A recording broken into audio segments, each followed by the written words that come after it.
Assalamualaikum warahmatullahi wabarakatuh.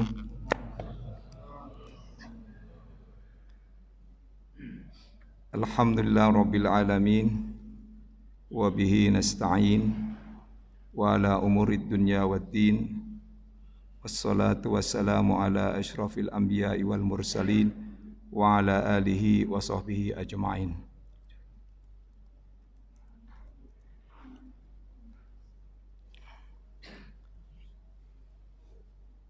Bapak-bapak, ibu-ibu, saudara-saudari sekalian yang dirahmati Allah Subhanahu wa taala.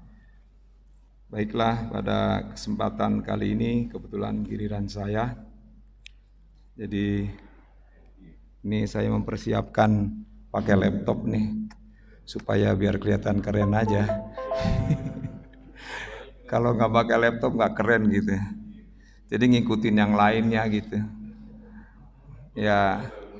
Nah ini ya penggunaan laptopnya juga rada-rada ini gaptek begitu. Walaupun begitu kan kelihatannya canggih gitu. Iya Pak Irfan. Aduh, salah ini aja harusnya ini. Ini mohon maaf kalau seandainya ini ya.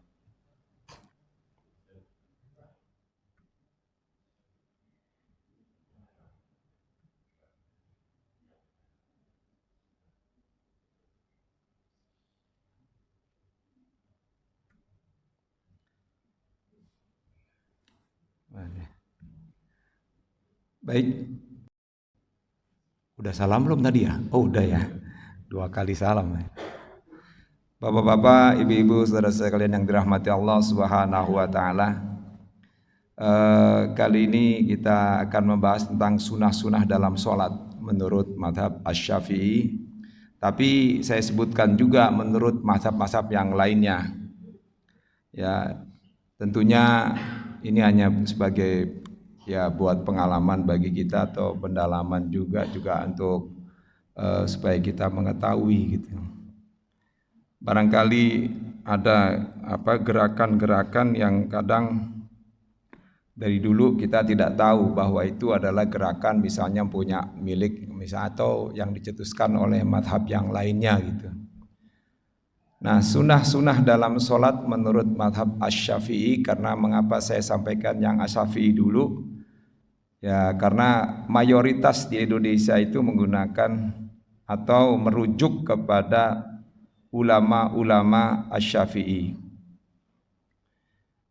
Dan nanti saya akan juga sampaikan juga pendapat-pendapat juga para ulama yang lainnya secara sepintas ya. Kalau ada waktu misalnya insyaallah. Nah, menurut Imam Asy-Syafi'i atau mazhab Syafi'iyah ini atau ulama Syafi'iyah, bahwa hal-hal yang disunahkan di dalam sholat itu terbagi menjadi 2. Ada sunnah ab'ad, ada sunnah hayat. Itu sudah ada di situ penjelasannya sebenarnya. Jadi sunnah ab'ad itu sunnah yang apabila salah satunya tidak dilakukan, maka ini menurut mazhab Syafi'iyah, dia atau seseorang melakukan sujud sahwi di rakaat terakhir sebelum salam ya. Sedangkan sunnah hayat ya itu adalah gerakan-gerakan sholat atau bacaan sholat ya, yang apabila ditinggalkan salah satunya maka itu tidak perlu diganti dengan sujud sahwi. Nah, kita akan bahas mulai dari sunnah ab'ad ya, sunnah ab'ad yang dicetuskan oleh ulama Asy-Syafi'iyah. Sunnah ab'ad itu ada 20 menurut mazhab Syafi'iyah. Ini yang pertama, yaitu membaca doa kunut saat beriktidal di rakaat terakhir sholat subuh dan juga di rakaat terakhir sholat witir pada separuh bulan kedua bulan Ramadan. Nah, sedangkan kunut nazilah yang dilakukan pada sholat apapun ini selain kedua saat tersebut, maka kunut tersebut tidak termasuk dalam sunnah abad. Ya, artinya misalnya kunut nazilah lupa melaksanakan gitu, maka ya itu tidak perlu sujud. Maka wajar pada waktu itu kita pernah mengetahui ya, pernah mengalami lah, ada imam di antara kita imam ya, kemudian ada sesuatu yang lupa dalam bacaan doa kunutnya. Nanti ada beberapa hal di sini mengenai doa kunut ini. Dia melakukan sujud sahwi. Nah, jadi kalau seandainya imam itu kemudian melakukan sujud sahwi, maka kita juga harus ikut melakukan sujud sahwi. Karena bagaimanapun juga ya kita posisinya sebagai makmum misalnya. Karena innama ju'ilal imamu liyu'tamma bihi. Sesungguhnya imam itu dijadikan adalah untuk diikuti. Jadi ketika seandainya ada yang melakukan sujud sahwi, ya kita ikuti aja gitu. Kemudian yang kedua, berdiri saat membaca kunut itu termasuk sunnah dalam madhab Syafi'i atau sunnah abad. Itu termasuk sunnah. Jadi ketika membaca doa kunut ya dalam posisi itu berdiri. Nah, kalau ada saudara kita yang tidak mampu berdiri ya memang dalam keadaan duduk itu boleh. Kemudian bersolawat kepada Nabi. Ini salah, ini ada 6 ya. Salawat kepada Nabi setelah membaca doa kunut ya. Itu ada juga Allahumma sholli ala Muhammad wa sallallahu ala sayyidina Muhammadin nabiyil ummiyi. Tadi kan udah kita baca. Itu membaca sholawat kepada Nabi termasuk sunnah abad ini. Kemudian mengucapkan salam kepada Nabi setelah bersolawat. Nah, ini juga ada salamnya juga. Karena ini juga berdasarkan ayat ya, atau firman Allah Subhanahu wa taala dalam surat Al-Ahzab ayat 56 ya. Innallaha wa malaikatahu yusholluna 'alan nabi ya ayyuhalladzina amanu shollu 'alaihi wa sallimu taslima. Shollu 'alaihi wa sallimu taslima. Bersolawatlah kepadanya dan juga mengucapkan salam. Nah, ini menurut ulama madhab Asy-Syafi'i. Biar kita nanti tahu juga nanti ulama-ulama yang lain bagaimana begitu nanti. Baik. Kemudian tetap berdiri saat mengucapkan salam kepada Nabi. Jadi tetap berdiri dalam posisi mengucapkan salam pada saat melakukan doa kunut di subuh. Nah, ini memang ulama Syafi'iyah mensunahkan sunnah abad ya untuk membaca kunut itu berdasarkan hadis Rasulullah ya. Hadisnya kana Rasulullah sallallahu alaihi wasallam yaqnutu fis subhi hatta faraqad dunya. Adalah Nabi Muhammad sallallahu alaihi wasallam senantiasa melakukan kunut pada salat subuh sampai beliau meninggal dunia. Artinya berdasarkan itulah Imam Syafi'i menetapkan bahwa adanya kunut di sholat subuh. Nah, ini menurut mazhab Syafi'iyah. Kemudian yang ketujuh mengucapkan sholawat kepada keluarga Nabi. Nah, ini keluarga Nabi juga diucapkan tadi ya. Misalnya wa sallallahu ala sayyidina Muhammadin nabiyil ummi wa ala alihi. Nah, wa ala alihi berarti wa sahbihi nanti sahabatnya. Nah, ini sholawat kepada para sahabat keluarga Nabi. Kemudian tetap berdiri saat mengucapkan sholawat tersebut. Selanjutnya mengucapkan sholawat kepada para sahabat Nabi. Ini juga ya dilakukan ya sahabat Nabi juga. Karena memang ya ketika kita bersolawat di saat kita tahiyat awal tahiyat akhir ya. Nah itu ya menurut Quraisy Shihab dikatakan ya, hendaknya kalau bersolawat kepada Nabi, solawat juga kepada keluarganya, juga kepada ya keluarganya ya. Makanya itu yang disebut dengan solawat Ibrahimiyah.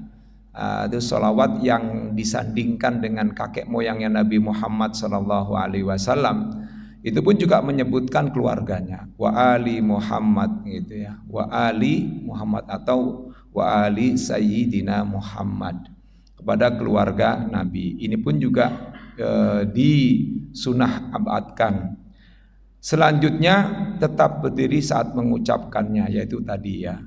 Kemudian sunnah abad juga mengucapkan salam kepada keluarga, tetap berdiri saat mengucapkannya, mengucapkan salam pada sahabat Nabi udah tetap berdiri saat mengucapkannya. Nah, yang ke-15, melakukan tasyahud awal pada setiap sholat yang terdiri dari 3 rakaat dan 4 rakaat. Ya, melakukan tasyahud awal. Jadi itu juga sunnah abad. Kalau sekiranya lupa tasyahud awal, tidak melakukan tasyahud awal, maka diganti dengan sujud sahwi. Selanjutnya yang ke-16, mengambil sikap duduk saat melakukan tasyahud tersebut. Nah, ini sudah kita maklumi ya, duduk ya, baik itu duduk tahiyat awal maupun duduk tahiyat akhir. Posisi duduk tahiyat awal ya kita tahu ya secara teori dulu, itu posisinya adalah di mana bokong atau pantat itu berada di atas bertumpu pada kaki kiri. Itu adalah tahiyat awal. Sedangkan tahiyat akhir posisi duduknya yaitu di mana bokong atau pantat itu bertumpu di atas lantai atau tempat sujud, sedangkan kaki kiri masuk ke dalam bertemu dengan kaki kanan. Nah, itu duduk tawaruk atau duduk tahiyat akhir. Selanjutnya bersolawat kepada Nabi setelah bertasyahud. Nah, ini juga termasuk sunnah abad dimasukkan dalam ini. Pada waktu yang lalu ya kita sudah ketahui bahwa khusus untuk ulama madhab Syafi'iyah bahwa syahadat kemudian bersolawat kepada Nabi ya, syahadat bersyahadat, tahiyat, syahadat, bersolawat itu termasuk rukun dalam perbuatan sholat ya. Walaupun ada juga di kelompok lain tidak dianggap sebagai rukun, dianggapnya sebagai sunnah. Kemudian selanjutnya tetap duduk saat bersolawat. Kemudian mengucapkan sholawat pada keluarga Nabi setelah tasyahud akhir. Ini juga keluarga Nabi disebutkan juga. Ya, karena termasuk kalau keturunan Nabi atau keluarga Nabi ini kan juga orang-orang yang dimuliakan oleh Allah Subhanahu wa taala. Maka sebaiknya kita juga mengucapkan kepada keluarga Nabi, sholawat kepada keluarga Nabi. Kemudian yang ke-20, mengambil sikap duduk saat melakukan tasyahud tersebut. Nah, itu juga termasuk sunnah abad. Jadi kalau ada salah satu dari 20 ini ketinggalan atau lupa, ya harus melakukan sujud sahwi. Sujud sahwi itu dilakukan 2 kali, ya, sujud kemudian membaca doa subhana man la yanamu wala yas'u. Kalau memang tidak hafal ya tasbih saja ya subhana rabbiyal a'la gitu. Wa bihamdi. Ya subhana man la yanamu wala yas'u. Nah, itu dilakukan ya ada 2 cara sih ya. Ya. Umumnya para ulama sepakat dilakukan sebelum salam. Kalau ingatnya pada saat sebelum salam ya. Kalau sesudah salam ya boleh juga dilakukan. Boleh juga pada saat mungkin ingatnya di luar. Tapi kalau pada posisi berjamaah atau imam ya berarti imamnya saja yang melakukan. Ya. Kalau dilihat itu ya, karena kan sudah salam berarti sudah bubar. Artinya sudah selesai salam kedua itu. Nah, salam pertama itu juga sudah dianggap bubar kalau madhab Syafi'iyah. Tapi kalau mazhab Hambali itu salam kedua masih termasuk rukun. Artinya salam pertama itu rukun, salam yang kedua itu rukun. Nah, inilah 20 sunnah abad yang dicetuskan oleh ulama Asy-Syafi'iyah. Nah, selanjutnya sunnah hayat. Sunnah hayat ini sunnah-sunnah yang apabila ditinggalkan salah satunya maka tidak perlu untuk melakukan sujud sahwi. Yaitu apa? Mengucapkan kalimat subhanallah bagi kaum pria saat hendak memperingatkan akan terjadi sesuatu, ya. Nah, ini asalkan tidak dimaksudkan untuk diri sendiri. Jika dimaksudkan untuk diri sendiri, maka sholatnya batal. Dan untuk perempuan dengan cara bertepuk, asalkan tidak dimaksudkan untuk bermain-main. Karena jika dimaksudkan untuk bermain-main, maka batal sholatnya. Nah, ini termasuk sunnah hayat, ya, untuk memperingatkan. Misalnya ada gerakan yang salah, subhanallah, itu yang laki-laki. Kalau yang perempuan bertepuk, karena ya bertepuk tangan begini boleh, ya begini, atau boleh juga menepuk, ya, punggung tangan kiri, gitu ya. Ini untuk memberitahu, mengingatkan kepada imam yang mungkin ada bacaan yang salah, gitu ya, bacaan atau gerakan, terutama gerakan yang salah. Kemudian selanjutnya berkhidmat khusyuk dalam menjalankan seluruh rangkaian sholat. Ini juga sama, ya, termasuk sunnah hayat. Jadi kalau seandainya ada yang tidak khusyuk, ya tidak perlu ya diganti dengan sujud sahwi. Ya, ini termasuk juga ini sunnah hayat, atau yang tidak perlu untuk diganti dengan sujud sahwi. Nah, kemudian ini menurut mazhab Syafi'iyah juga, duduk istirahat khusus bagi orang yang sholat dengan cara berdiri. Duduk istirahat. Jadi pada saat kita rokaat pertama menuju pada setelah sujud nih, ya, nanti kita akan praktekkan Pak, ya, setelah sujud apa langsung aja Pak?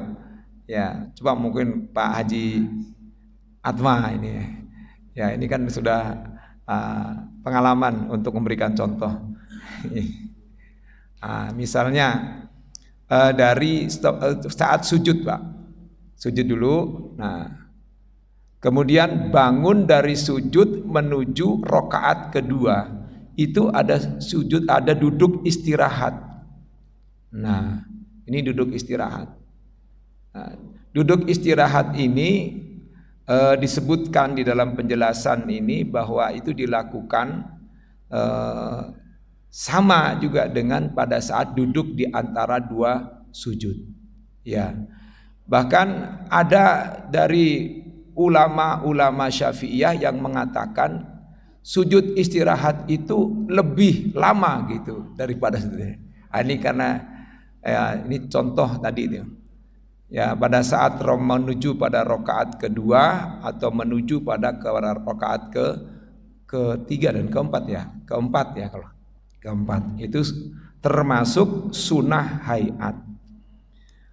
Itu namanya jalsatul istirahah, ya, duduk istirahat. Nah, itu yang dilakukan. Ini termasuk sunnah hayat, ya. Kalau seandainya misalnya imam tidak melakukan, apakah makmum boleh? Boleh memang, ya, boleh juga. Ya, misalnya kan imam langsung ke atas, ya. Ya, terkadang ya langsung ke atas. Ini kan karena sunnah hayat, karena lupa ya nggak masalah, tidak usah diganti. Ya, makmum ya boleh melakukan sujud istirahat. Duduk istirahat, ya. Nah, itu. Barangkali ada yang mau bertanya lagi mungkin, Enggak, ya. Nah, kita lanjutkan dulu biar selesai dulu kali Pak, ya. Nah, kemudian selanjutnya terima kasih nih Pak Haji Atma. Untuk sementara situ dulu Pak, ya. Yang selanjutnya yaitu meniatkan keluar dari sholat hanya di saat ketika hendak salam yang pertama. Ketika mau salam yang pertama, itu kita berniat untuk keluar dari sholat. Nah, tetapi kalau sudah lewat, ya sudah, tidak usah, tidak mengapa, tidak usah itu. Nah, bagaimana kalau dilakukan pada saat misalnya baca salam gitu? Berarti ya dia tidak mendapatkan sunnah gitu aja, pahala sunnah. Atau dilakukan misalnya ingat setelah salam pertama, ya. Ini niat dulu. Niatnya itu sebelum pada saat akan mau melakukan salam yang pertama. Itu sunnah hayat. Tidak dilakukan pun ya tidak mengapa. Nah, ini mengapa Allah Subhanahu wa taala ya menentukan, atau Rasulullah SAW menentukan ada yang wajib fardu, ada yang sunnah.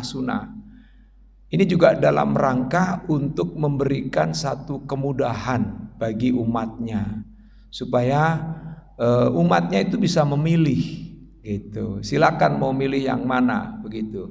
Ini menurut pendapat dalam kitab Al-Fiqh fi Madzahibil Arba'ah itu disebutkan seperti itu, Abdurrahman Al-Jaziri ya.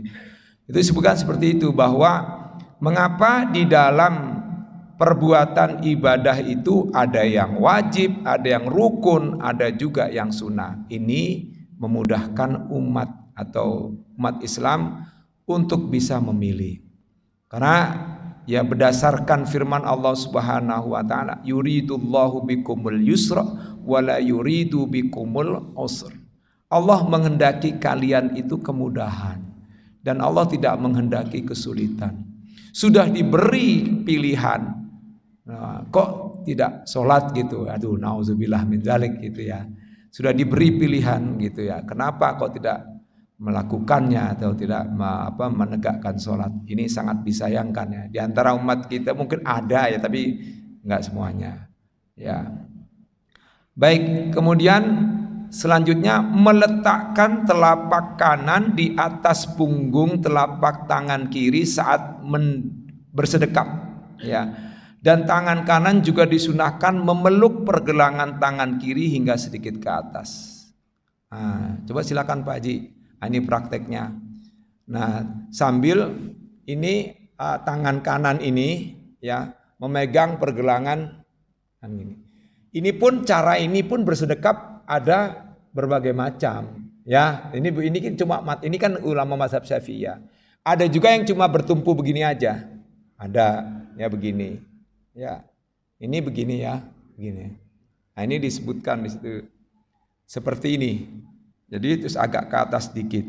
Nah, kalau yang perempuan di sini disebutkan penjelasannya bahwa kalau ini kan diletakkan di atas pusar ya, atau sedikit ke atas. Nah, kalau perempuan agak ke atas, di atas dada gitu. Nah, kalau laki-laki di bawah, di atas itu pusar lah, atau pas pusar gitu. Dan itu boleh ya, melakukan begini juga boleh. Ya, begini boleh. Begini juga boleh. Jadi banyak ya. Ada juga yang sama sekali tidak bersedekap kayak mazhab Malikiyah ya. Ya, kalau mazhab yang lain ada yang seperti ini aja. Nah, ini ulama mazhab Syafi'iyah itu memegang pergelangan tangan kiri ini. Jadi gitu. Dan kemudian dia agak atas sedikit. Nah, yang perempuan, nah ini disunahkan, sunnah hayat itu di atas dada. Nah itu, ini sebutkannya seperti ini, ya. Walaupun kalau laki-laki melakukan itu tidak masalah, dan ini kan sunnah, ya, nggak dilakukan pun tidak apa-apa. Sunnahnya juga sunnah hayat, gitu. Baik, setelah itu, setelah melakukan takbiratul ihram disunahkan membaca doa wajjahtu wajhiya lilladzi fataras samawati wal. Ini untuk ulama madhab Syafi'iyah. Ya, nanti ada saudara kita yang lain menggunakan Allahumma ba'id baini baina khotoyaya kama ada kan ya. Itu juga berdasarkan hadis Rasulullah SAW. Dua-duanya ada rujukannya. Ya, dua-duanya ada rujukannya dalam kitab At-Tathir disebutkan. Jadi dua-duanya itu sunnah ya. Dan ini membaca doa iftitah ini ya, ini tidak dibaca pada saat 5 keadaan disebutkan di dalam penjelasannya. Yang pertama, pada saat misalnya sempit waktunya ya, misalnya 1 rakaat saja sempit waktunya, maka tidak perlu ditinggalkan saja doa iftitahnya, tidak mengapa. Kemudian misalnya pada saat misalnya dia takut ketinggalan bacaan suratul Fatihah yang rukun itu, maka tidak perlu membaca Fatihah. Dan ini adalah dalam keadaan leluasa ya, leluasa. Maka silakan dibaca. Kalau tidak leluasa ya ditinggalkan tidak mengapa. Nah, misalnya juga ini dalam keadaan misalnya posisi makmum masbuk yang menjumpai imamnya dalam posisi i'tidal. Nah, itu juga tidak perlu membaca doa iftitah, ya, tidak perlu. Terus ada juga tidak perlu membaca doa iftitah pada saat sholat jenazah. Nah, karena di situ disunahkan cukup membaca ta'awuz, a'udzu billahi minasyaitonir rajim, kemudian baca Al-Fatihah. Itu. Nah, itu apa? Di mana saat-saatnya tidak perlu untuk membaca doa iftitah. Nah, pada saat biasa dan kita leluasa itu silakan membaca. Ada juga yang kalau memang asal dari hadisnya itu dari mulai wajah tu wajhiyah saja, ya.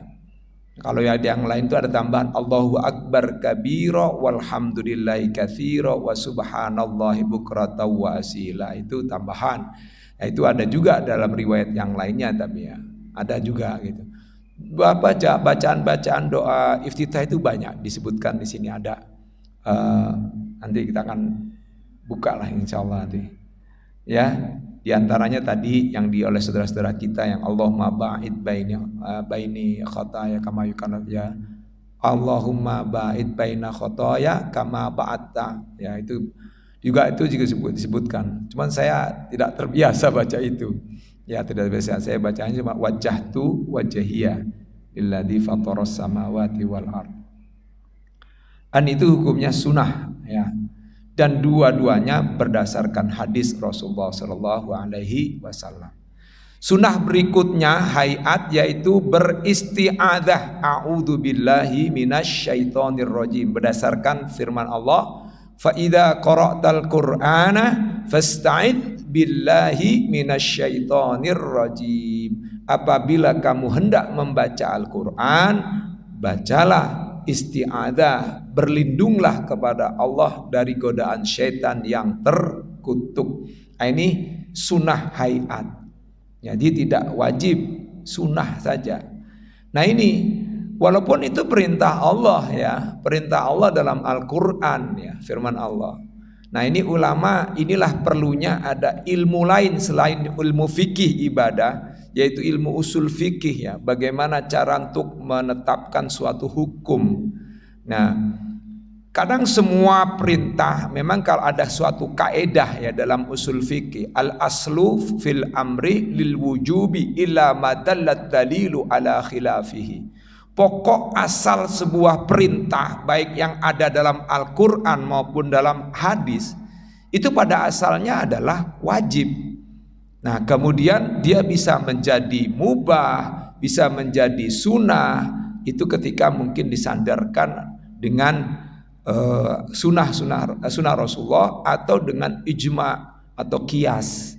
Nah, ini itu dasar hukum yang digunakan oleh ulama Syafi'iyah, itu Quran, hadis, qiyas, ijma. Ini dasar hukum, empat hal ini itu digunakan dalam rangka untuk menetapkan, mengambil suatu dalil untuk ditetapkan hukumnya. Itu caranya seperti itu. Jadi Quran, kemudian ke sunnah, habis itu kemudian qiyas. Qiyas itu menganalogikan suatu masalah dengan masalah yang lainnya gitu. Nah, kemudian ijma. Ijma ini adalah konsensus atau kesepakatan para ulama. Ini kesepakatan para ulama Syafi'iyah misalnya. Nah, ini itu yang dilakukan oleh ulama madhab Asy-Syafi'iyah. Kemudian sunnah hayat juga bersuara lantang saat membaca Al-Quran bagi imam dan orang yang sholat sendirian. Nah, ini boleh juga, sunnah. Maka saya, ya, kalau sholat sendirian gitu, ya, saya keraskan. Kalau yang jahriyah tentunya, bukan yang sirriyah. Yang jahriyah lah, kalau yang sholat duhur, asar tidak perlu, ya, itu tidak perlu, ya, karena itu tidak disyariatkan, ya. Jadi yang misalnya maghrib, isya, subuh, nah itu dijaharkan. Ya, Jumat, ya, sholat sunnah yang dilakukan berjamaah, sholat Id, Idain, Idul Fitri, Idul Adha, Ya, sholat istisqa. Nah, sholat istisqa juga ada dua pendapat. Ada yang sirriyah, ada yang jahriyah. Ya, ada yang sirriyah juga ada yang jahriyah. Nah, itu boleh. Ya, sholat tahajud juga lebih baik dikeraskan. Enak kan dikerasin. Kalau sholat tahajud dikeraskan lebih enak karena saudara-saudara kita atau anak kita atau istri kita yang sedang tidur itu akan dengar, dan itu luar biasa. Ya, secara otomatis kita akan bisa membangunkan. Minimal suara-suara itu akan masuklah ke dalam telinganya ya keluarga kita. Ya dikerasin aja lebih baik. Apalagi kalau kita dalam rangka untuk mengusir makhluk-makhluk yang kasat mata, ya, makhluk yang tidak kelihatan di rumah kita, atau untuk menyinari rumah kita ya dengan itu tadi. Nawwiru manazilakum bis sholati wa qiraatil Qur'an. Nawwiru manazilakum bi qiraatil Qur'an was shalah. Sinarilah rumah-rumahmu dengan sholat dan baca Quran, supaya rumah kita itu enggak kering, rumah kita itu penuh keberkahan. Jangan sampai ya rumah kita enggak kebagian. Kita sholat di masjid terus, iya memang terus, tapi ya jangan lupa dengan rumah kita, supaya rumah kita pun juga tersinari. Ya, inilah untungnya kita, karena kita ini tidak seperti agama-agama terdahulu. Kalau agama lain ya, sholat atau ibadahnya mereka tuh harus di tempat ibadah. Tapi kalau kita tidak, kita itu di mana saja. Kullu ardillahi masjidun, hadisnya itu. Setiap bumi Allah ini adalah masjid. Maka di sini para ulama berpendapat tidak ada alasan lagi bagi orang mukmin, bagi orang muslim untuk meninggalkan sholat. Gitu. Ya pokoknya di setiap bumi Allah ini adalah masjid, tempat untuk sholat. Maka boleh kita melakukan sholat bisa di pinggir jalan. Ya kalau di sini kayaknya jarang kita ngeliat ya. Tapi kalau di luar negeri itu luar biasa itu. Mereka itu syiarnya luar biasa. Kadang sholat di pinggir gitu ya, sholat Jumat gitu sampai ke tengah-tengah. Itu juga satu syiar juga. Sehingga bisa juga untuk mendakwahi orang lain gitu, mengajak orang lain untuk bisa masuk Islam. Kemudian ini selanjutnya yaitu mengucapkan ini juga, sedangkan bagi makmum hanya boleh bersuara rendah. Ya ketika kita menjadi makmum ya kita jangan sampai suara kita melebihi imam. Ya sebaiknya ya jangan melebihi imam. Ya oleh karena itu ya ini ada ya pernah kejadian, sekarang alhamdulillah sudah tidak gitu ya. Kadang-kadang itu bacanya kedengeran itu. Ya kita juga bingung gitu bacaannya. Gitu bingung ya. Misalnya doa surat yang panjang itu. Saya kedenger itu ya, misalnya Alif Lam Mim Sajadah. Baca juga dia, aduh. Saya jadi kagok juga gitu. Itu juga kan bahaya. Bisa mungkin imamnya kacau gitu ya. Oleh karena itu itu di sini ya kalau jadi makmum ya suaranya rendah saja. Rendah itu yang bagaimana sih? Yang bisa didengar oleh dirinya sendiri. Jadi ikra'u ala nafsik, bacalah ya yang bisa didengar oleh diri kamu sendiri. Baik itu surat Al-Fatihah, baik itu surat bacaan-bacaan yang lainnya. Ya tidak perlu dikeraskan lah. Apalagi misalnya kan ada kadang-kadang nanti kita akan lihat itu ada saktah ya. Saktah itu artinya berdiam sejenak ya. Sakta. Kalau dalam kitab ini disebutkan saktatani, dua diam. Tapi kalau dalam mazhab Syafi'iyah itu diamnya itu ada 6. Ada 8 juga, ada yang menyebutkan 8, yang dapat 6. Itu juga sunnah, ya. Nah, ini kita lihat selanjutnya mengucapkan amin, yaitu ketika yang diucapkan setelah membaca surat Al-Fatihah. Amin. Itu juga dengan suara yang ya keras lah ya. Nah bagi imam terutama ya kita apalagi kita mengikuti bareng dengan imam ya. Kalau seandainya baca ini sudah sepakat ini ulama semuanya ya, bahwa dalam sholat jahriyah Fatihah yang dibaca dengan jahriyah dengan keras ya, dengan lantang gitu. Maka pada saat membaca amin serentak bareng-bareng ya, sama-sama makmum amin bareng. Jangan juga mendahului, jangan juga mengakhiri.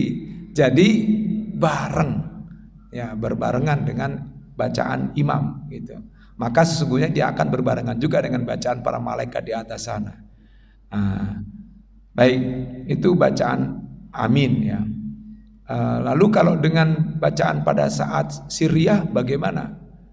Ya, ada yang mengatakan tidak perlu, tapi ada juga yang membaca juga amin tapi tidak lantang, tetap dalam suara yang sirriyah atau lunak ya.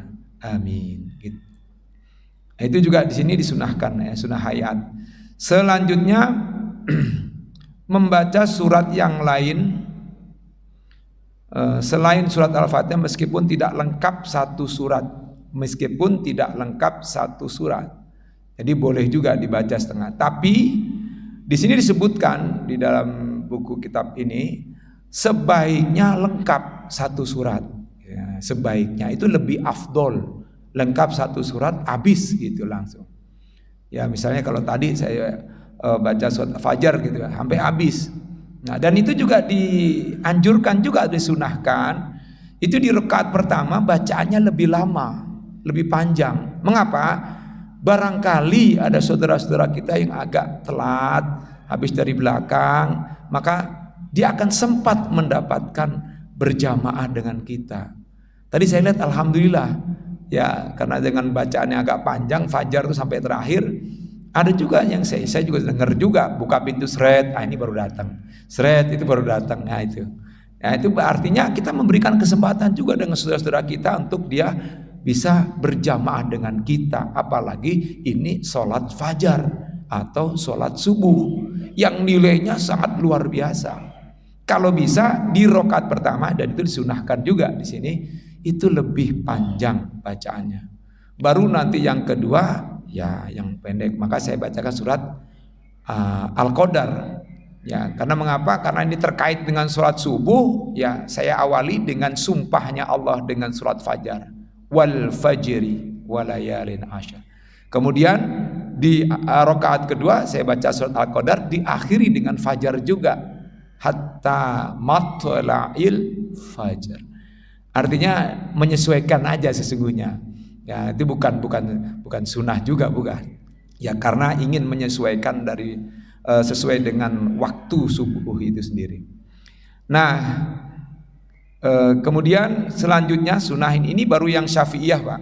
Nanti kalau yang lainnya nanti ada itu yang kadang-kadang kita baca tapi oh ini bukan Syafi'i ya ternyata ya. Ini Hambali, oh ini Hanafi, ini Maliki. Karena kita waktu kecil ya bacanya itu aja udah, yang diikuti oleh guru kita, yang diikuti oleh, yang diajarkan oleh guru kita pada saat kita di sekolah.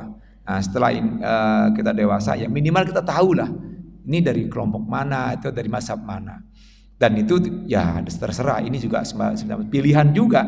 Mengapa ada mazhab, ada pendapat? Ya ini juga karena ini juga dalam rangka memudahkan juga ya kepada umat Islam gitu.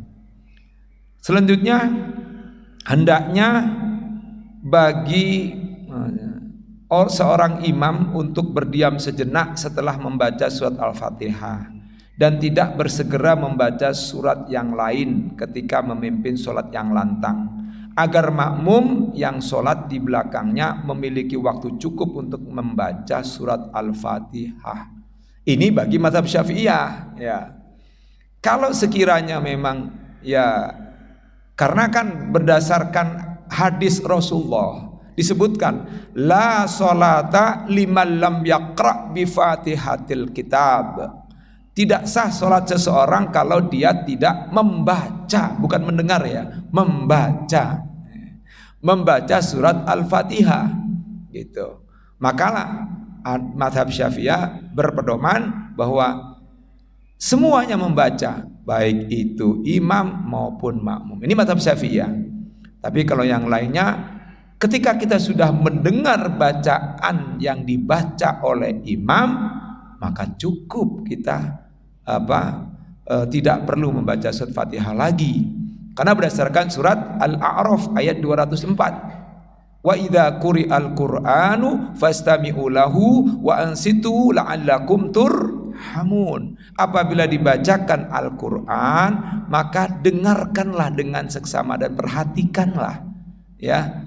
Semoga kalian mendapatkan rahmat. Nah, ini boleh dua. Jadi boleh kita mau baca juga nggak apa-apa, enggak juga nggak apa-apa. Ya. Ya, kalau seandainya imam tidak memberikan jeda atau saktah atau diam, ya udah kita ya percepat aja bacaannya. Ya. Kalau juga misalnya sampai itu kemudian dia sudah ruku, misalnya kita masih baca suratul Fatihah belum selesai juga, sudah ikut aja dengan imam, tidak mengapa. Ya, tapi ada juga kalau di mazhab Syafi'i, karena ini kan sunahnya juga sunah hayat, ya, sunah hayat. Ikut saja imam, ya. Apalagi kalau itu makmum masbuk. Nah, makmum masbuk bagaimana kalau makmum masbuk datang, ya. Nah, kemudian imam sudah mau ruku. Ya, imam sudah mau ruku, kita nggak sempat baca suratul Fatihah, kita cuma takbiratul ihram misalnya. Nah, ini juga ada dua pendapat. Nah, waktu itu ada jemaah juga yang bertanya, Pak, itu kenapa nggak takbiratul ihram dulu? Itu kan rukun berarti. Ya, memang di dalam hadis disebutkan secara umum, ya, gitu. Wa idza adraktal imama kabbara fakabbiru. Wa idza raka'a farka'u. Wa idza sajada fasjudu. Apabila kamu menjumpai imam dalam posisi bertakbir, ya udah cepat ikut takbir dengan imam. Apabila kamu menjumpai imam dalam posisi ruku, langsung saja ikut ruku. Dan di situ tidak disebutkan harus bertakbiratul ihram. Karena itu diulang. Kecuali kalau misalnya yang wa idza idza raka'a itu tidak ada, idza sajada itu tidak ada, cuma fakabbiru, nah itu baru mungkin bisa jadi itu bisa takbiratul ihram. Artinya boleh langsung ikuti imam, tidak perlu takbiratul ihram, ya. Karena kan sudah ini. Tapi ada juga yang takbiratul ihram, silakan juga, nggak masalah gitu, ya. Itu takbiratul ihram karena dianggap itu sebagai rukun misalnya. Takbir langsung mengikuti imam. Nah, pada saat seperti itu tidak sempat kita baca surat Fatihah. Bagaimana? Ya sudah, karena posisi kita posisi masbuk. Kalau masbuk itu semacam ada dispensasi lah. Sudah, nggak masalah kan ketinggalan. Baik, kemudian selanjutnya bertakbir ketika hendak melakukan ruku, ya. Tadi itu sejenak berhenti, ya. Nah, ini berhenti ini ada disebutkan juga di dalam ini. Saya belum pindah ke ini, maaf, ya, saya ulangi lagi. Saktatah itu ya pada saat misalnya setelah takbiratul ihram, Allahu Akbar imam, ya. Nah, itu memberikan jeda. Ya, saktah. Ya, saktatah latifah. Jadi diam sejenak supaya memberikan kesempatan kepada makmum membaca doa iftitah. Ini untuk ini ulama mazhab Syafi'iyah, ya, Syafi'iyah. Tapi kalau langsung ya sudah, ya tidak baca doa iftitah pun tidak mengapa. Atau yang lebih gampang, ya, yang pendek, ya langsung wajah tu wajah dari fatur samawati wal ard anifa muslimah. Itu kalau bisa baca lebih cepat gitu, ya. Kemudian saktah yang kedua pada saat waladdallin amin. Setelah itu imam berhenti sejenak. Ada juga nanti saktah yang itu setelah baca sebelum ruku juga. Kalau itu tumanina, ya, tumanina. Ada saktah juga pada saat misalnya di sini sebutkan, nanti saya lihat lagi dulu. Kalau yang disebutkan dalam kitab ini saktahnya cuma dua tadi, habis takbiratul ihram dan habis bacaan waladdallin amin, ya. Penjelasannya ada di sini, ntar.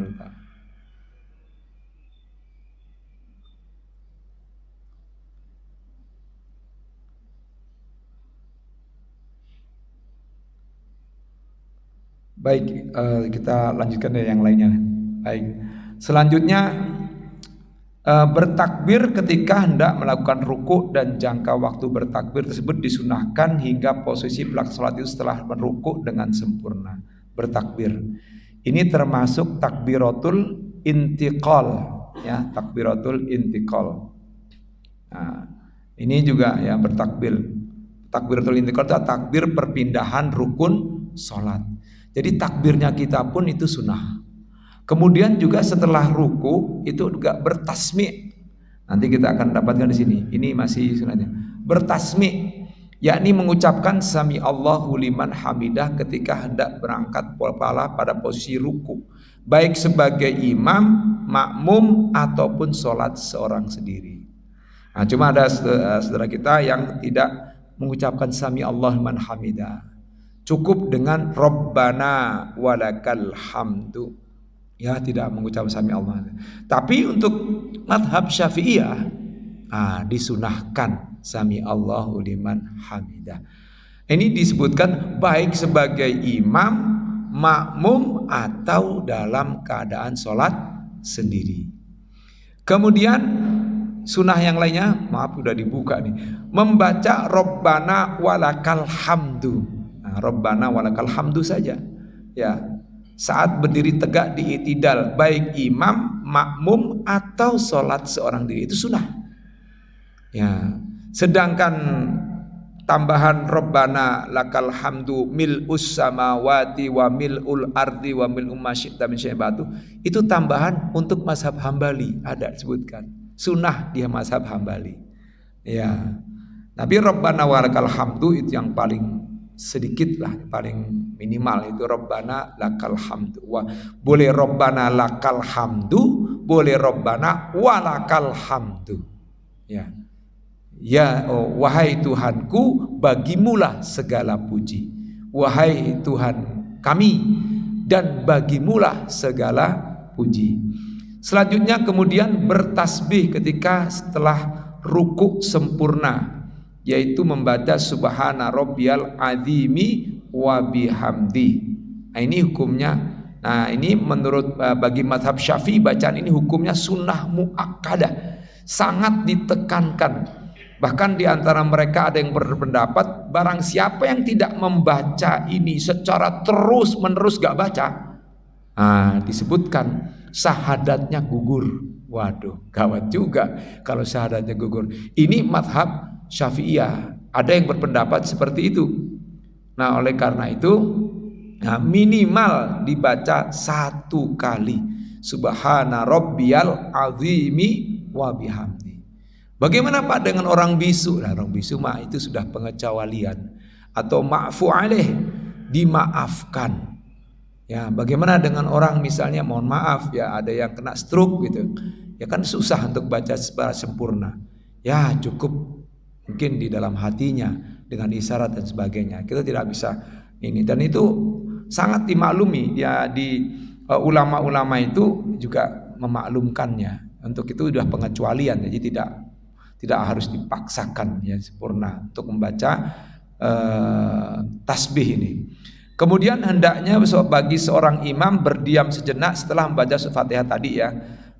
Tidak bersegera baca surat yang lain ketika memimpin sholat lantang. Ini tadi sudah saya jelaskan. Selanjutnya yaitu bertakbir ketika hendak melakukan rukuk tadi ya, terus bertasmi tadi udah ya. Oh, ini udah diulang lagi nih. Nah, ini selanjutnya menggenggam jari jemari tangan kanannya kecuali jari telunjuk yang berada di antara jari tengah dan ibu jari. Jari telunjuk ini sering disebut dengan musabbihah, penggerak tasbih. Nah, makanya ada saudara kita kalau di dalam itu dia sesuai dengan riwayatnya Ibnu Qudamah bahwa saudara kita ini ya yang menggunakan pada saat mengangkat telunjuk itu berkali-kali, yaitu dengan wayuharrikuha, dan dia yuharriku dengan fi'il mudhari menggerak-gerakkan, ya artinya banyak gerak gitu. Maka ya gitu. Nah, kalau Imam Syafi'i atau madhab Syafi'iyah pada saat itu lebih afdol pada saat membaca illallah. Ada juga yang dari itu, ada juga di mazhab Syafi'iyah, ulama Syafi'iyah itu yang mengangkat jari telunjuknya dari awal, boleh. Ya, langsung gitu. Nanti pada saat asyhadu alla ilaha illallah digerakkan dikit. Ah, itu juga boleh. Ada juga itu riwayatnya. Nah, ini kan disebut dengan sababah. Sababah itu kan kalau dari akar katanya sabaya subuh, mencaci, telunjuk untuk mencaci sebenarnya. Ya, untuk menunjuk begini maksudnya untuk menunjuk orang itu. Tapi ini tidak seperti itu. Ini maksudnya musabbihah. Ya, telunjuk untuk menunjukkan, mensucikan nama Allah Subhanahu wa taala.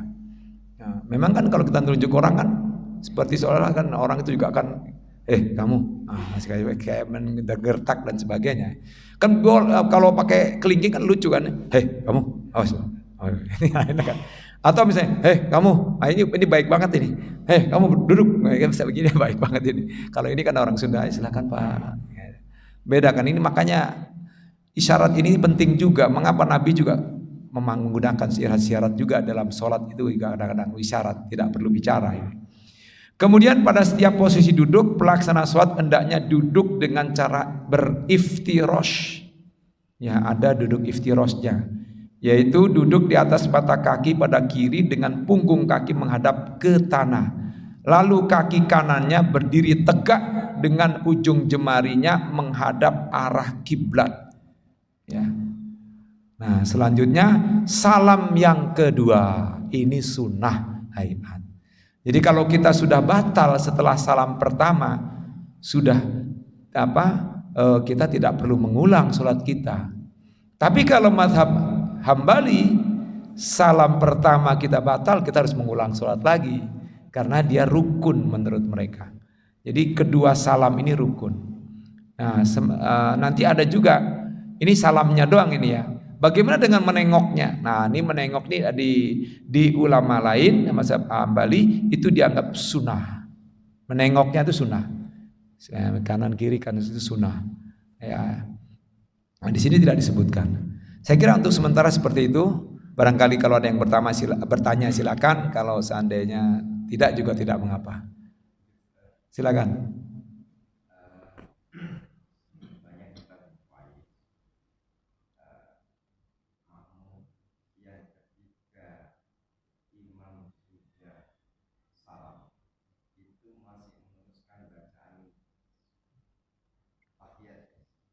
Ya. Nah, itu kadang-kadang kalau kita lihat itu masih terus berlangsung beberapa lama, karena dia menganggap bahwa bacaan tasawuf imam itu terlalu cepat. Nah, padahal di dalam hukum bahwa ketika bahwa ketika imam membaca salam yang pertama itu sebenarnya sholat sudah selesai. Ya. Juga yang ketiga, kedua, ya. Berarti kalau menurut saya, dia sudah memisahkan diri dari imam. Jadi dia sudah memfarokoh karena sudah selesai. Apalagi yang ditunggu kan? Harusnya dia bersegera untuk melakukan salam juga dan tidak meneruskan doa tasyahudnya. Ya. Ya, itu memang ada. Di sini juga waktu itu saya pernah jelaskan kalau nggak salah ya. Artinya ketika itu hanya dimakruhkan. Di sini disebutkan makruh gitu, dimakruhkan. Ya, artinya kalau seandainya ya yang bagi makmum yang belum selesai ya boleh juga dituntaskan, tapi itu posisinya makruh. Posisinya makruh. Iya. Iya. Kalau mengikuti, nah ini kan ada yang tasyahudnya itu kan wajib ya, rukun. Nah ini kan beda. Kalau imamnya itu menggunakan mazhab yang lain, dia bilang itu sunnah, ya dia cepat gitu. Nah ini perlunya seorang imam memperhatikan makmumnya. Ini betul. Ini harus karena Rasulullah juga dulu pernah kejadian seorang sahabat siapa ya, lupa itu. Pokoknya dia menjadi imam. Kemudian imamnya itu agak terlalu, malah ini mah beda, agak terlalu panjang, maksudnya lama gitu sehingga memberatkan makmumnya. Rasulullah itu ya memarahinya. Hendaknya imam itu melihat makmumnya, memikirkan makmumnya. Dan oleh karena itulah, ya jangan terlalu cepat lah. Ini seorang imam harus memperhatikan. Maka jadi imam itu ini supaya ini ya pengerti pemahaman buat kita semuanya gitu. Saat kita menjadi imam, kita harus memperhatikan makmumnya. Jangan sampai kemudian nanti akan ada yang juga berpendapat bahwa dianggap dia sudah mufaraqah aja. Artinya sudah selesai, tapi dia masih terus membaca itu. Artinya dia membaca sendirian gitu. Nah, ya sebenarnya sih ketika pada saat imam sudah selesai, sekalipun itu rukun, ya kita ikuti imam saja. Kita ikuti imam saja. Karena innama ju'ilal imamu liyutamma bihi. Karena sesungguhnya imam itu dijadikan untuk diikuti. Ya cuma kan ada juga dari jemaah kita yang ya memang berpendapat berbeda. Dia tidak mengikuti misalnya dengan diam saja atau dengan ya itu tadi. Wah ini penting nih tahiyatnya ini gitu. Ya itu kan pendapat yang lain, tapi ada pendapat yang lainnya mengatakan itu sebagai makruh saja gitu Pak. Artinya tidak mengapa gitu. Artinya tidak mengapa. Karena kalau dilihat dari pendapatnya mazhab Hanafi ya, bahwa sholat itu membaca salam itu hukumnya wajib saja. Tidak sampai kepada rukun. Tidak sampai kepada rukun. Lalu bagaimana dengan sholat seseorang itu? Sah dianggapnya, sudah selesai. Cuma sebaiknya itu harus diulang katanya. Tapi dia berdosa gitu aja. Gitu aja. Ini menurut mazhab Hanafiyah atau ulama Hanafiyah. Jadi kan kemarin kita sudah bahas ada yang mengakhiri salam itu tidak perlu dengan mengucapkan salam gitu. Ada. Itu mazhab Hanafiyah menganggapnya itu sunnah saja. Wajib saja. Tetapi tetap saja ulama mazhab Hanafi tetap menekankan juga membaca salam gitu, menekankan salam. Ya sebaiknya diulang gitu. Tapi kalau dia nggak mengulang, ya sah sholatnya. Hanya saja dia berdosa gitu. Ya, hanya saja dia berdosa. Atau kalau posisi seperti itu, ya berarti dia menjadi sholatnya posisinya menjadi sebagai kalau ada yang berpendapat seperti itu mufaraqah ya menjadi munfarid ya sendirian gitu. Itu saja. Nah ini supaya tidak terjadi seperti apa yang dikatakan oleh Pak Haji Bagus, ya sebaiknya menjadi imam itu ya lamain dikit nggak apa-apa lah, lamakan dikit supaya ada saudara-saudara kita yang ingin membaca tahiyat itu atau tasyahud akhir itu lengkap dan sempurna. Boleh jadi ya disunahkan juga membaca doa sebelum salam. Ya doa sebelum salam. Jadi kalau ada yang berpendapat seperti itu ya otomatis dia menjadi mufaraqah dan dia menjadi sholat munfarid, sholat sendirian. Tapi ada juga yang menganggapnya sebagai makruh. Artinya tetap dia mendapatkan jamaahnya. Saya kira itu dia akan tetap mendapatkan nilai jamaah yaitu nilai 27. Barangkali ada yang ingin menjelaskan lagi, silakan. Yang lainnya, silakan Pak.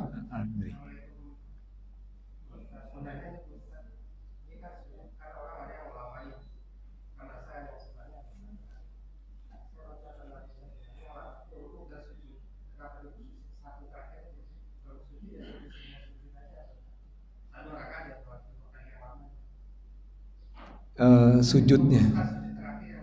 Iya betul. Itu ada hadisnya Pak. Ya ada hadisnya. Ini saudara kita. Tapi kalau untuk mazhab Syafi'i, iya sujud yang terakhir kan. Kenapa harus lama? Semua sujud. Maksudnya apa? Semua sujud. Oh iya dikhususkan di sujud terakhir agak lama gitu kan. Itu sebenarnya ada hadisnya juga itu. fa'akthirus sujuda fi akhiris sholati.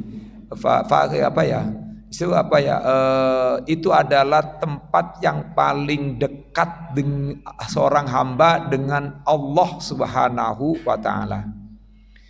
Sehingga perbanyaklah doa pada saat sujud seperti itu. Tapi ada juga yang ulama itu berpendapat bukan doa. Doa pun juga doa yang berujuk kepada Al-Qur'an. Nah, doa. Kalau di ulama Syafi'iyah itu ketika pada saat itu sebaiknya tidak boleh baca doa yang lainnya kecuali tasbih. Ya, pada saat sujud atau ruku itu tasbih saja. Bahkan kalau seandainya misalnya dia ketinggalan Fatihah, kemudian dia memperkuat bacaan, masih membaca Fatihah pada saat ruku, itu tidak boleh, itu makruh. Karena pada saat ruku itu sebaiknya ya ditekankan untuk membaca tasbih. Ya, bahkan ini kan mazhab Syafi'iyah mengatakan sunnah muakkadah, sangat ditekankan. Tentang itu memang ada saudara-saudara kita yang mengkhususkan di sujud akhir itu ada rujukannya. Kalau nggak salah ada rujukannya agar memperbanyak doa gitu. Cuma kan kadang-kadang apa yang dilakukan di mazhab ini di mazhab yang lain tidak dilakukan. Karena dianggapnya itu perbuatan misalnya ya mengada gitu. Sama juga kayak misalnya kunut begitu kan sama juga di mazhab yang lainnya tidak melakukan. Tapi di mazhab Syafi'iyah melakukan itu adalah sunnah ab'ad gitu ya. Harus melakukan sujud sahwi misalnya gitu. Ya saya kira itu ada rujukan. Sementara pemahaman saya seperti itu. Karena ada rujukannya tapi di mazhab ini selama ini saya belum baca, belum dapat yang saya dapatkan fa'akthiru ad-du'a fi akhir sujudi gitu. Kalau nggak salah gitu, perbanyaklah doa di akhir daripada sujud itu. Tapi kalau ulama Syafi'i itu mengatakan lebih baik itu sama gitu kedudukannya antara sujud yang pertama, sujud yang kedua dengan sujud yang akhir. Itu sebaiknya begitu. Ya. Kalau menurut saya bukan di situnya kalau bisa. Bukan di sujudnya. Kalau bisa di saat tahiyat akhir atau tasyahud akhirnya. Karena kan mazhab Syafi'iyah menganggap bahwa tahiyat, syahadat, sholawat itu rukun. Maka sebaiknya kan itu kan agak panjang. Tahulah imam lah. Kalau sujud kan sedikit, nggak perlu panjang ya sedikit saja. Nah itu paling itu di pendapat yang lainnya ini. Kita belum buka yang lainnya di mazhab yang lainnya. Ya, saya belum jumpai, barangkali ada yang menemukan barangkali tentang memperlama di sujud terakhir. Termasuk yang biasa diamalkan oleh teman-teman baik imam maupun makmum, itu mereka membaca doa di sujud terakhir. Tadi saya sudah sebutkan bahwa sebaiknya itu sama, jadi doanya dicicil pada saat sujud di rakaat pertama sudah mulai membaca doa, jangan ditunggu di bagian belakang. Kalau tunggu di bagian belakang akhirnya nanti menjadi lama di sujud yang paling terakhir. Nah itu bisa kita jumpai misalnya Ustaz Ayatullah itu kalau di sujud paling terakhir itu beliau agak lama misalnya sholat apapun, karena beliau membaca Allahumma inna nas'aluka husnul khotimah dan sebagainya. Beliau pernah jelaskan juga. Jadi hanya seperti itu saja sih sebenarnya. Ya, jadi sebaiknya dalam posisi ruku dan sujud ya hanya tasbih saja. Tetapi kalau diiringi boleh. Kalau doa saja ada juga yang mengatakan tidak disyariatkan. Doa saja pada saat ruku dan sujud. Orang baca Fatihah saja dilarang pada saat ruku. Cukup tasbih saja gitu. Ya. Nah, kecuali kalau memang tasbih ya dibarengi dengan doa dikit gitu boleh. Kayak subhana man la yanamu wa la yasu itu juga tidak ada doa situ. Itu hanya mensucikan nama Allah yang tidak pernah tidur, tidak pernah mengantuk. Itu juga nggak ada doa kan. Tapi memang di dalam tasbihnya sujud sahwi mengandung makna, ya Allah, saya mohon ampun padamu. Ini adalah kelemahan saya sebagai makhluk Allah yang selalu salah, gitu aja. Karena kalau mensucikan Allah, kita pada saat rukuk dan sujud, kalau ulama madhab Syafi'iyah itu mengatakan ya sebaiknya membaca tasbih. Saya kira semua kalau nggak salah, semua, ini semua. Yang nggak tahu kalau yang apa dilakukan oleh Imam Ayatullah itu tadi ya. Boleh juga dikata dia bilang terus memperbanyak doa. Tapi kalau saya lebih yang sesuai dengan hadis Nabi, yaitu pada saat duduk menjelang salam pertama itu ada doa, itu ada disyariatkan dalam hadis. Allahumma inni a'udzubika min adzabi jahannam wa min adzabil qabri wa min fitnatil mahya wal mamat wa min syarri fitnatil masihid dajjal. Nah, itu memang disyariatkan.